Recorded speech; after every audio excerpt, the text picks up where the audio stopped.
बेटे बिस्मिल्लाहिर्रहमानिर्रहीम। Last class में जब ऑफलाइन क्लास हुई थी उसमें बेटे हमने एक टॉपिक रिप्रोडक्शन चैप्टर का कंप्लीट किया था, जिस टॉपिक का नाम है, ठीक है, ये जो टेस्ट ट्यूब बेबीज है या हम बोल सकते हैं आईवीएफ या टेस्ट ट्यूब बेबीज हमने लास्ट पे कंप्लीट किया था। ठीक है, चलिए बेटे, वो एक्चुअली एडिशनल टॉपिक था, टेक्स्ट बुक से थोड़ा हटके था। अब अकॉर्डिंग टू सिलेबस अगर हम बेटे जाएंगे, अब हमें इसमें एक टॉपिक और यानी कि सामने आ रहा है जिसका नाम है ओविपेरस एंड विविपेरस एनिमल्स। ठीक है, तो टॉपिक है बेटे ओविपेरस एंड विविपेरस एनिमल्स।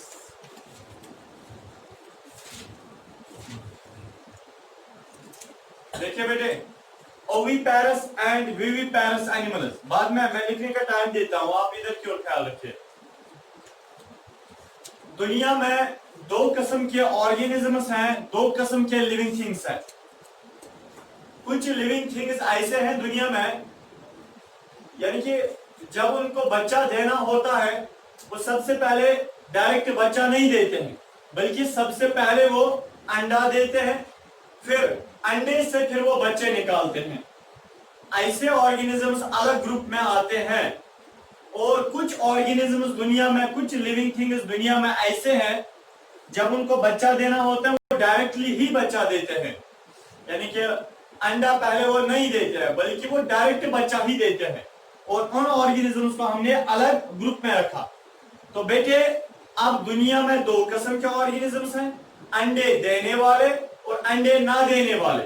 जो अंडे देते हैं उनको हम बोलते हैं ओविपेरस एनिमल्स। ओविपेरस ऑर्गेनिजम्स या ओविपेरस एनिमल्स, ये वो लिविंग थिंग्स होते हैं जो अंडा देते हैं, फिर अंडे से बच्चा निकालते हैं। ऐसे एनिमल्स को हम ओविपेरस एनिमल्स बोलते हैं। और बेटे, अब वो वाले एनिमल्स जो अंडा नहीं देते हैं और डायरेक्ट बच्चा ही देते हैं, उनको हम विविपेरस एनिमल्स बोलते हैं। या मैं आपको बोल सकता हूं विविपेरस एनिमल्स, ये वो एनिमल्स होते हैं जो डायरेक्ट ही बच्चा देते हैं, उनको हम विविपेरस एनिमल्स बोलते हैं। ठीक है बेटे, समझ आ रहा है आपको मैंने क्या बोला? अब इसके बाद बेटे एक छोटा सा एक और टॉपिक है हमारे पास, पर बड़ा इंटरेस्टिंग और बड़ा इंपॉर्टेंट है। इधर देखिए, और वो वाला टॉपिक आपको बार बार सामने आएगा क्लास 9th डायवर्सिटी के चैप्टर में। ठीक है, तो बेटे उसका नाम है मेटामॉर्फोसिस। मेटामॉर्फोसिस, हाँ जी आइए। देखिए मेटामॉर्फोसिस क्या होता है, पहले समझे बेटे, समझे। मेटामॉर्फोसिस ही को हम बोलते हैं इनडायरेक्ट ग्रोथ। इनडायरेक्ट ग्रोथ, ये छोटे छोटे टॉपिक्स हैं। इनडायरेक्ट ग्रोथ, देखिए क्या होता है ये मेटामॉर्फोसिस। मैं आपको पहले ऐसे समझाता हूं एक एग्जांपल से। बेटे, इंसानों की फीमेल, पहले समझे इधर, इंसानों की फीमेल है, वो फीमेल जब बच्चा देती है, क्या वो बच्चा अपने पेरेंट जैसा होता है ना? मेरा मतलब है वो इंसान जैसा ही होता है ना वो बच्चा, या गधा जैसा होता है? इंसान जैसा ही होता है ना। जब इंसानों की फीमेल अपने बच्चे को जन्म देती है, और बेटे वो बच्चा जो है वो इंसानों जैसा ही होता है, अपनी नस्ल जैसा होता है, अपने माँ बाप के कैरेक्टर जैसा होता है। फिर वो जो बच्चा उन्होंने दिया, फिर वो बच्चा बड़ा होता है, अपने माँ बाप जैसे रहता है, यानी कि इंसानों जैसा ही रहता है। फिर और बड़ा होता है, एडल्ट बन जाता है, इंसानों जैसा ही रहता है। फिर यानी कि लेट एडल्ट स्टेज में आ जाता है, इंसान जैसा ही रहता है। फिर उसके बाद जब वो ओल्ड एज में आता है, इंसान जैसा ही रहता है। और जब वो मर जाता है, और इंसान जैसा ही मर जाता है। दैट मीन्स जब इंसान के बच्चे ने जन्म लिया मां से, बेटे वो उस वक्त इंसान ही था, और यानी कि माँ बाप जैसा था, और मरने के दम तक वो अपने माँ बाप जैसा ही था। बेटे इसको हम बोलते हैं डायरेक्ट ग्रोथ। ये डायरेक्ट ग्रोथ है।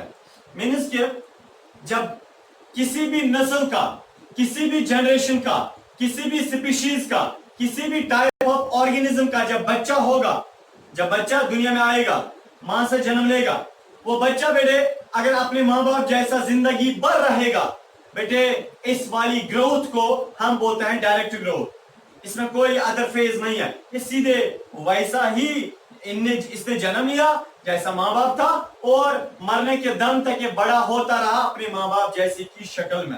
ठीक है, ये डायरेक्ट ग्रोथ, इंसानों में डायरेक्ट ग्रोथ होती है। कुत्ते जो होते हैं उनके जो बच्चे होते हैं बेटे वो कुत्ते जैसे ही होते हैं। ठीक है, और वो मरने के दम तक कुत्ते जैसे ही रहते हैं। समझ आ रहा है आपको बेटे?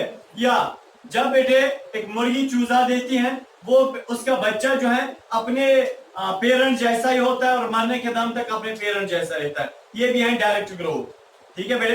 हाँ, इनडायरेक्ट ग्रोथ फिर कौन सी ग्रोथ होती है? इनडायरेक्ट ग्रोथ का मतलब ही होता है बेटे मेटामॉर्फोसिस। याद रखिए, इनडायरेक्ट ग्रोथ ही मेटामॉर्फोसिस होता है। चलिए मैं आपको एक एग्जांपल देता हूं बेटे।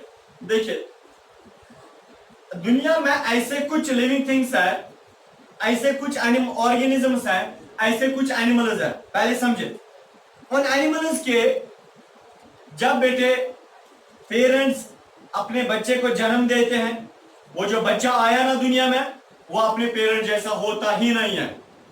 ठीक है, दुनिया में कुछ एनिमल्स ऐसे हैं जब वो अपने बच्चे को जन्म देते हैं, वो बच्चा जिसको जन्म दिया गया वो अपने माँ बाप जैसा होता ही नहीं है, कुछ अलग शक्ल उसको होती है। ठीक है, अब देखिए, फिर वो बच्चा थोड़ा बड़ा हो जाता है, उसकी शक्ल और यानी कि डिफरेंट बन जाती है और अपने माँ बाप से अलग बन जाता है, अपने माँ बाप जैसा दिखता ही नहीं है। फिर वो बच्चा और बड़ा हो जाता है, फिर वो और डिफरेंट होता है अपने माँ बाप से, अपनी शक्ल और चेंज करता है, अपने माँ बाप जैसा नहीं बनता है। फाइनली वो बच्चा जो है वो फिर जब और बड़ा हो जाता है, फिर वो अपने माँ बाप की शक्ल जैसा बन जाता है, अपने माँ बाप की शक्ल इख्तियार कर लेता है, अपने माँ बाप की शक्ल अपनाता है। बेटे, इस चीज को हम बोलते हैं मेटामॉर्फोसिस या इनडायरेक्ट ग्रोथ। क्या जब पेरेंट ने बच्चे को जन्म दिया था वो अपने पेरेंट जैसा था? बात करे ना, वो अपने पेरेंट जैसा था? जोर से बोलो ना। जब वो अपने पेरेंट जैसा नहीं था, फिर डिफरेंट था। अब वो बच्चा बड़ा हो गया और डिफरेंट बन गया, वो और बड़ा हो गया और डिफरेंट बन गया, फिर और बड़ा हो गया और डिफरेंट बन गया। एक स्टेज ऐसा आ गया, वो क्या हो गया बेटे? बड़ा हो गया और उसने शक्ल किस जैसी ली? अपने पेरेंट जैसे ली। बेटे, इस चीज को हम बोलते हैं क्या? Indirect growth. कि डायरेक्ट वैसा ही नहीं ग्रो हुआ जैसे माँ बाप जैसा था और मरने के दम तक वैसा ही रहा, नहीं बेटे, बल्कि इनडायरेक्टली ग्रो हुआ। पहले कुछ और शक्ल इख्तियार की, फिर और शक्ल इख्तियार की, फिर अलग शक्ल इख्तियार की, फिर अलग शक्ल इख्तियार की, फाइनली अपने माँ बाप जैसा बन गया और फिर मर गया। दैट मींस बेटे, इसी चीज को हम बोलते हैं इनडायरेक्ट ग्रोथ या बोलते हैं मेटामॉर्फोसिस। समझ आया? समझ आया बेटे अच्छे से? मैं आपको एक एग्जांपल देता हूं। देखिए, फॉर एग्जांपल बेटे, फ्रॉग समझे। फ्रॉग जब पहले बच्चे को जन्ना होता है, इसको बच्चे प्रोड्यूस करने होते हैं, पहले ही ये जो फ्रॉग है बेटे ओविपेरस है। ओविपेरस का मतलब, जोर से बोलो ना, एग्स दे, जोर से बोलो, यानी कि फ्रॉग ओविपेरस है, अंडे देने वाली है। बेटे जब ये अंडे देगी ना, इधर के क्या देगी? एग्स।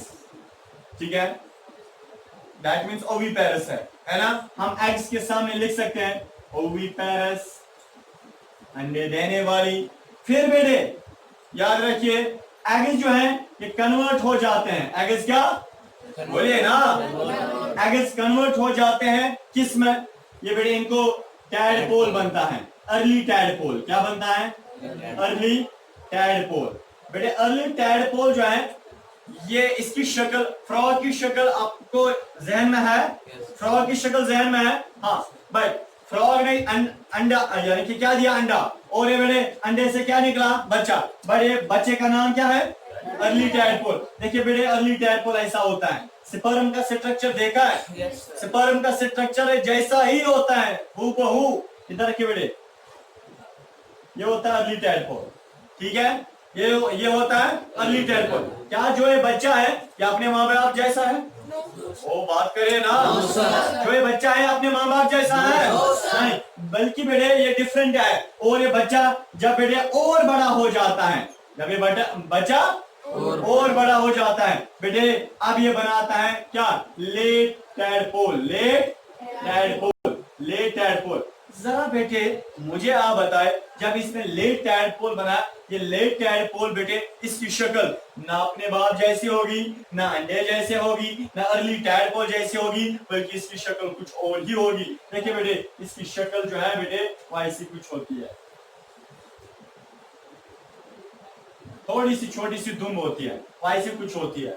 ठीक है, अब देखिए जब ये बच्चा बड़ा हो गया, क्या अपने बाप जैसा यानी कि इसकी शक्ल है क्या, जिससे इसने जन्म लिया, यानी कि जहां से बढ़ गया अर्ली टैडपोल, क्या वैसा ही है? नहीं बेटे, बल्कि आप इसकी शक्ल कुछ और बनती है। फिर फाइनली क्या हो जाता है, लेट टैडपोल बेटे जब बड़ा हो जाता है, ये शक्ल किस जैसा इख्तियार करता है, अपने माँ बाप जैसा, मीन्स के फ्रॉड जैसा शक्ल इख्तियार कर लेता है। एक मिनट बेटे, अब इसका मतलब है कि देखिए एक पेरेंट था, पेरेंट ने बच्चे को जन्म दिया, क्या वो बच्चा अपने माँ बाप जैसा था? नहीं, डिफरेंट है। फिर वो बच्चा और बड़ा हो गया, क्या ये बच्चा माँ बाप जैसा हो गया? नहीं, ये फिर और डिफरेंट बन गया। फाइनली ये जब बच्चा और बड़ा हो गया, ये इसकी शक्ल और यानी कि अपने आप माँ बाप जैसी ली। फिर इस प्रोसेस को हम बोलते हैं मेटामॉर्फोसिस, इस फेनोमेना को हम बोलते हैं मेटामॉर्फोसिस। तो मेटामॉर्फोसिस क्या होता है? ये एक ऐसी ड्रास्टिक चेंजेस होती हैं जो एक ऑर्गेनिज्म जब बच्चा देता है, उस बच्चे में ड्रास्टिक चेंजेस आ जाती है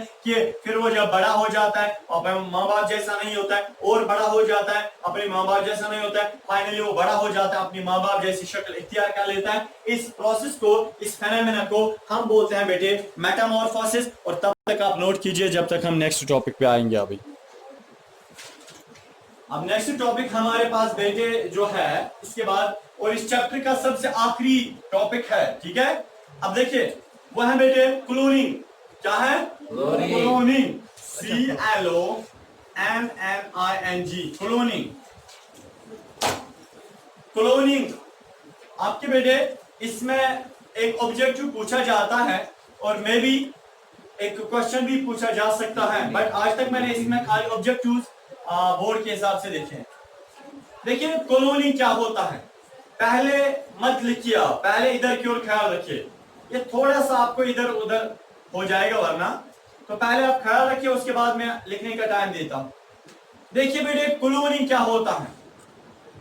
क्लोनिंग का मतलब होता है कि अगर आप चाहते हैं, आपके पास एक ऑर्गेनिज्म है, एक लिविंग थिंग है, आप चाहते हैं ये बहुत प्यारा है, और आप फिर ये चाहते हैं, देखिए प्यारा तो हो गया, तो चाहने की कौन सी बात है, एक ऑर्गेनिज्म है वो तो बहुत यानी कि अच्छा है, यानी कि प्यारा है, और आप चाहते हैं एक काश हमारे पास एक और ऑर्गेनिज्म ऐसा ही होता। आप क्या करते हैं? आपको बेटे अगर ऐसा ही ऑर्गेनिज्म कोई बनाना है, कोई प्रोड्यूस करना है, अगर आपको ऐसा ही कोई ऑर्गेनिज्म चाहिए बेटे, तब जाके आपको करना क्या है? आपको क्लोनिंग का प्रोसेस करना है। क्लोनिंग से क्या हो जाएगा? बिल्कुल ऐसा ही ऑर्गेनिज्म दूसरा बनेगा, जैसा आप चाहते हैं वैसा ही दूसरा ऑर्गेनिज्म बनेगा। क्लोनिंग हम सेल में भी कर सकते हैं, एक ऑर्गन में भी कर सकते हैं, किसी एनिमल में भी कर सकते हैं। क्लोनिंग समझ आ रहा है ना? तो क्लोनिंग एक ऐसा प्रोसेस जिसमें एग्जैक्ट कॉपी, सेम कॉपी बनाते हैं किसी ऑर्गेनिज्म की, किसी सेल की, किसी पार्ट की, बॉडी के पार्ट की सेम कॉपी बनाते हैं, एग्जैक्ट कॉपी बनाते हैं।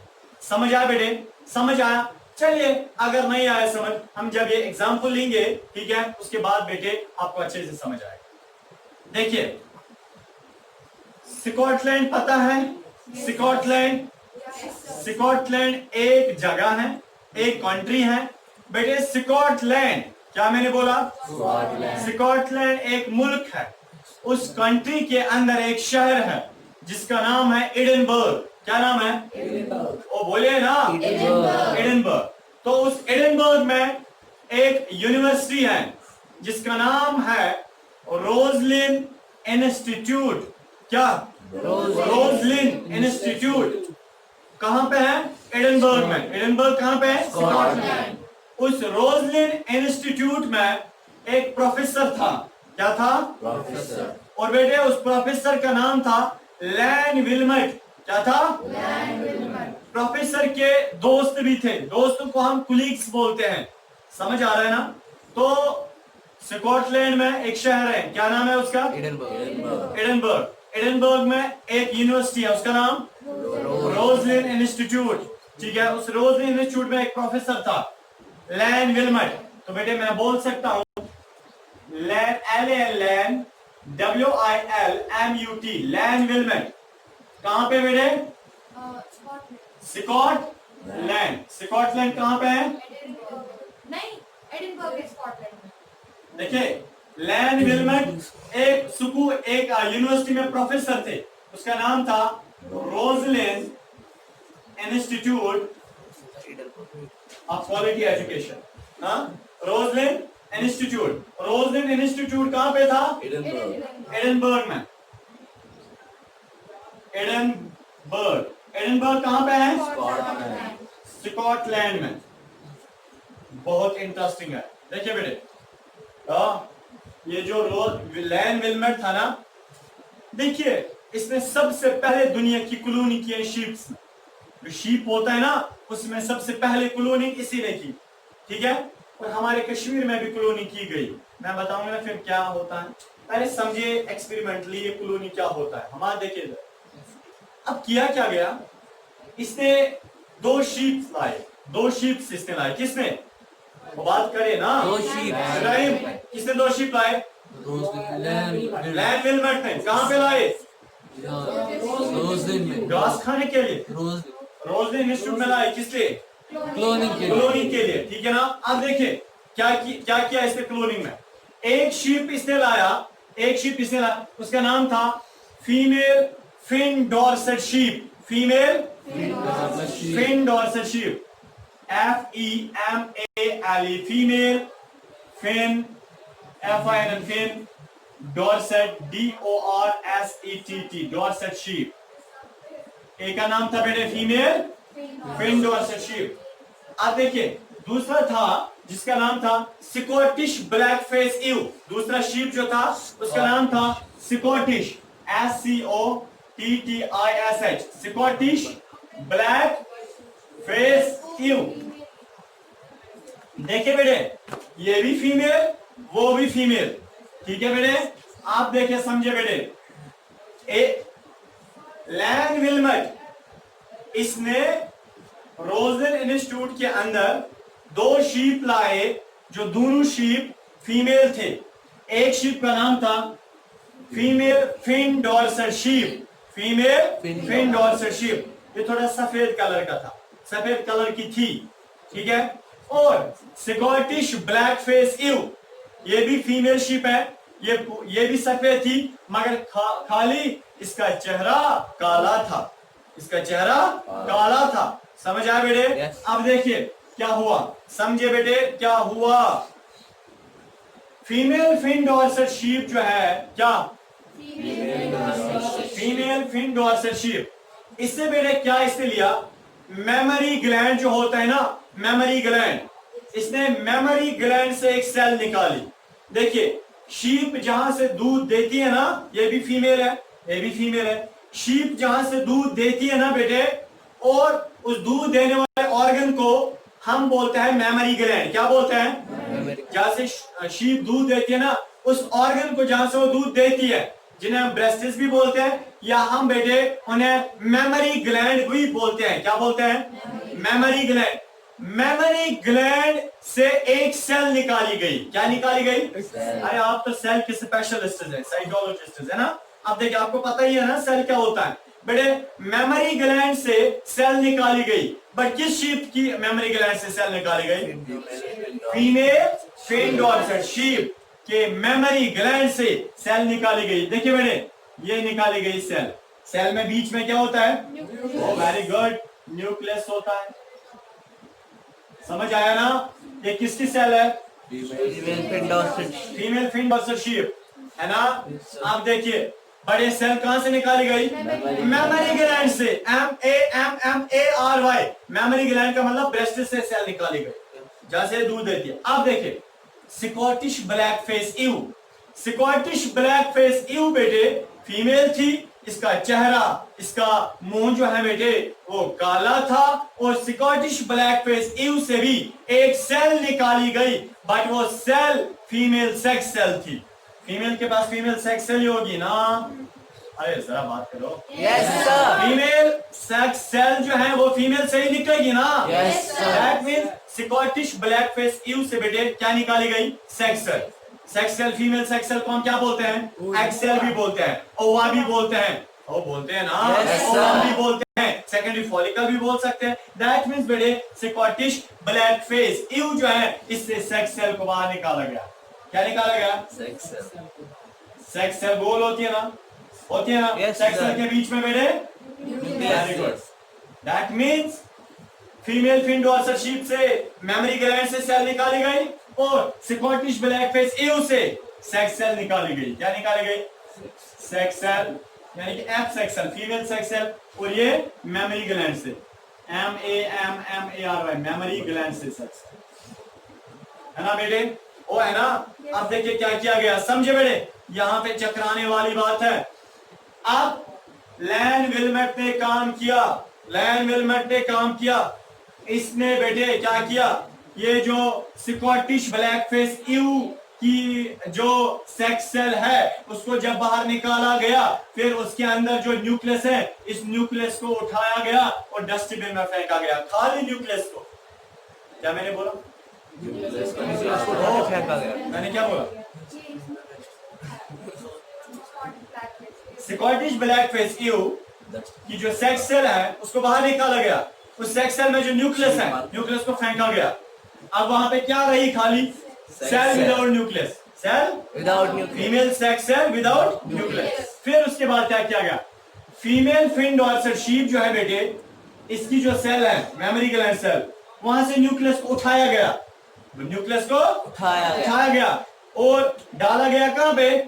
Scottish black face, Scottish black face, Scottish black face ewe की सेक्स सेल के अंदर को डाला गया।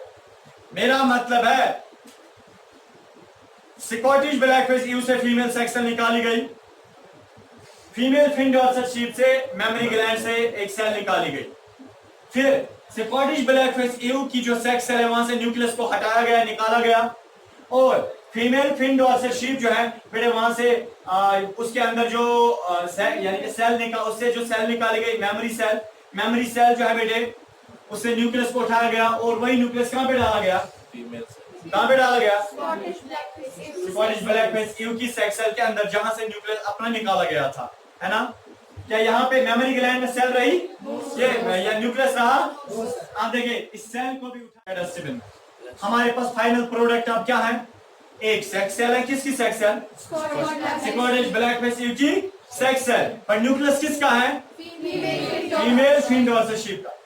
अब बेटे देखिए क्या किया गया, समझे?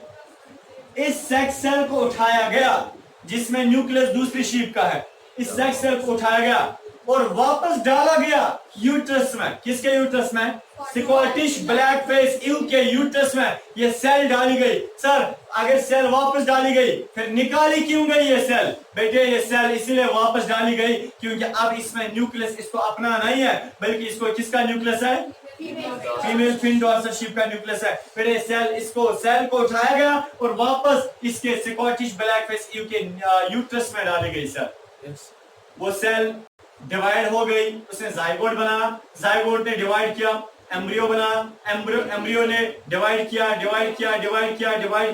फाइनली बेटे मोरूला बनाया, ब्लास्टोला बनाया, फाइनली बेटे अंदर से एक शीप बनाया। बनेगा ना? गद्दा बनेगा या गद्दी बनेगी? अंदर शीप बनेगी ना। अब बेटे अंदर क्या बना? शीप। ओ बोले ना शीप। वो जो शीप है, अब देखिए कुछ महीनों के बाद स्कॉटिश ब्लैक फेस ईव जब प्रेग्नेंट हो गई बेटे, अब इसने बच्चा दिया। अब इसने और किसने बच्चा दिया? स्कॉटिश ब्लैक फेस ईव ने क्या दिया? बच्चा दिया। बेटे वो बच्चा जो है उसका नाम रखा गया डॉली। क्या नाम रखा गया? डॉली। आप देखिए बेटे डॉली जो है ये कब पैदा हो गई? बेटे 5 जून 1996, sorry, 5th of July 1996, 5th of July 1996, that means कि हर साल 5 जुलाई 1996 इसकी बर्थडे। हाँ मैं बताऊंगा, दुनिया ही में ये आ गई तो मारोगे क्यों? अब देखिए बेटे, 5th of July 1996 में डॉली पैदा हो गई बेटे। उसके बाद ये जो डॉली है आहिस्ते आहिस्ते यानी कि बढ़ने लगी। बट याद रखे बेटे, ये जो डॉली है ना, जब इसकी ओर देखा गया, ये डॉली बराबर अपनी माँ जैसी नहीं थी बेटे। डॉली फीमेल थी। क्या थी? वो ये भी फीमेल थी, डॉली फीमेल थी। ये डॉली अपने माँ बाप से नहीं, अपनी माँ से नहीं मिलती थी, बिल्कुल भी शक्ल में नहीं मिलती थी, बल्कि डॉली बेटे फीमेल फिन डॉर्सेट शीप से मिलती थी। सर रीजन क्या है? अगर इसने जन्म दिया, स्कॉटिश ब्लैकफेस ईव ने डॉली को जन्म दिया, अगर स्कॉटिश ब्लैकफेस ईव की सेक्स सेल है, मगर जब वहां से उससे डॉली बन गई और बेटे कुछ महीनों तक पेट के अंदर फिर स्कॉटिश ब्लैकफेस ईव ने इस डॉली को अंदर पेट में रखा, उसके बावजूद भी ये जो डॉली है ये अपने माँ से नहीं मिलती थी। रीजन क्या है बेटे? जब देखा गया डॉली बराबर हूबहू exact copy female Finn Dorset sheep जैसी थी। सर रीजन क्या है? क्योंकि बेटे जिसका न्यूक्लियस होता है, जिसकी लाठी उसकी भैंस, बेटे जिसका न्यूक्लियस होता है और बच्चा भी वही होता है। बेटे न्यूक्लियस किसका था? फीमेल फिन डॉर्सेट शीप का, और बच्चा भी वैसा ही होगा। जिसका न्यूक्लियस था बच्चा भी वैसा ही बन गया। न्यूक्लियस तो फीमेल फिन डॉर्सेट शीप का था और बच्चा भी वैसा ही बन गया। अब बेटे ये जो डॉली है ये आहिस्ते आहिस्ते बढ़ने लगी बेटे। 1997 भी हो गया, इसने बच्चे दिए। अब डॉली ने भी बच्चे दिए बेटे। डॉली के बच्चे जो है आप देखिए, कुछ बच्चे मरते यानी कि जन्म लेते ही वो मर गए, और कुछ बच्चे बेटे आहिस्ते यानी कि वो बड़े हो गए फिर मर गए, और कुछ बच्चे दुनिया में आज भी जिंदा है पर बेटे डॉली या माँ बन गई बेटे। जो ही डॉली जो है ये बड़ी हो गई बेटे। एक डेट आती है यानी कि 14th of Feb 2003 बेटे, जब वक्त आता है। और बेटे मैंने आपसे बताया 14th of Feb 2003, और जब देखा गया कि डॉली मर गई बेटे, डॉली दुनिया से रुखसत हो गई। इन्ना लिल्लाहि व इन्ना इलैहि राजिऊन। बेटे डॉली मर गई। रीजन पता चला है इसलिए मर गई क्योंकि इसको रेस्पिरेटरी प्रॉब्लम थी, इसको लंग्स में प्रॉब्लम थी बेटे, इसको लंग्स वाली प्रॉब्लम हो गई जिसकी वजह से मर गई। पर इसने अपने वक्त में बच्चे दिए थे ना बेटे, वो बच्चे उन बच्चों ने भी बच्चे दिए थे। आप देखिए आज भी इसके बच्चे दुनिया में पाए जाते हैं बेटे। क्या मैं ये नहीं बोल सकता हूँ कि जो डॉली है ये अपने एक यानी कि अपने एक पेरेंट जैसा है? ये पेरेंट समझे, डॉली अपने एक पेरेंट जैसा है, वो है ना, वो बोले ना। बट प्रोसेस किया गया कि हमने चाहा कि हम एक बच्चे को वैसा ही बनाएंगे जैसा एक पेरेंट है। ठीक है बेटे, हमने एक प्रोसीजर टेक्निक को अपनाया बेटे। इस पूरे प्रोसीजर को हम बोलते हैं क्लोनिंग। क्या है? आप बच्चा हूबहू अपने एक पेरेंट जैसा नहीं है, अरे है ना? इसी प्रोसेस को हम बोलते हैं क्लोनिंग। अब देखिए तो क्लोनिंग सबसे पहले शीप में किसने की? लैंड विलमेट ने। कहाँ पे? रोजन इंस्टीट्यूट ऑफ एडिनबर्ग ने। वो कहाँ पे? स्कॉटलैंड में बेटे। जब पैदा हो गया बच्चा वहां पे, वो कौन सा बच्चा था? डॉली। कौन सा? डॉली मेल था फीमेल? बेटे डॉली पैदा कब हो गई? 5 जुलाई 1996। और डॉली कब मर गई? रीजन क्या था? Lung disease. बेटे हमारे कश्मीर के सुकास्ट शेर Kashmir university of agriculture science and technology में भी यानी कि एक क्लोनिंग का प्रोसेस किया था, बट वो गोट पे किया था। किस पे? बकरी पे किया था। किस पे? गोट पे किया गया था। और जब वहां से बच्चा पैदा हो गया और वो भी फीमेल गोट पैदा हो गई बेटे, उस गोट का नाम रखा गया नूरी। क्या नाम रखा गया? नूरी रखा गया बेटे। नूरी बट जल्दी मर गए। आप ये नोट कर सकते हैं। अजी बताए क्वेश्चन है? हाँ बेटे, आपको मैं ये बताना चाहता हूँ कि ये जो हमने टॉपिक उठाया यानी कि कंप्लीट किया क्लोनिंग, ठीक है बेटे, क्लोनिंग हमारा कंप्लीट हो गया। अब मसला ये है, इसी के साथ हमारा रिप्रोडक्शन वाला चैप्टर यानी कि रिप्रोडक्शन एनिमल जो टर्म सेकंड का है ये भी कंप्लीट हुआ। अब हमारा नेक्स्ट प्लान यह है कि हम ऑफलाइन, जैसे आप आते हैं क्लास में, हम ऑफलाइन से एक और चैप्टर कल से उठाएंगे और वहां हम ऑनलाइन में भी एक एक चैप्टर उठाएंगे। दैट मीन्स ऑनलाइन भी हम एक एक चैप्टर उठाएंगे और ऑनलाइन ही होगा, और ऑफलाइन से भी हम एक एक चैप्टर उठाएंगे। ठीक है बेटे, तो अब हमारा ये चैप्टर कंप्लीट हुआ और टर्म सेकंड का नेक्स्ट चैप्टर इंशाल्लाह वो इंशाल्लाह कल हम उठाएंगे। आज है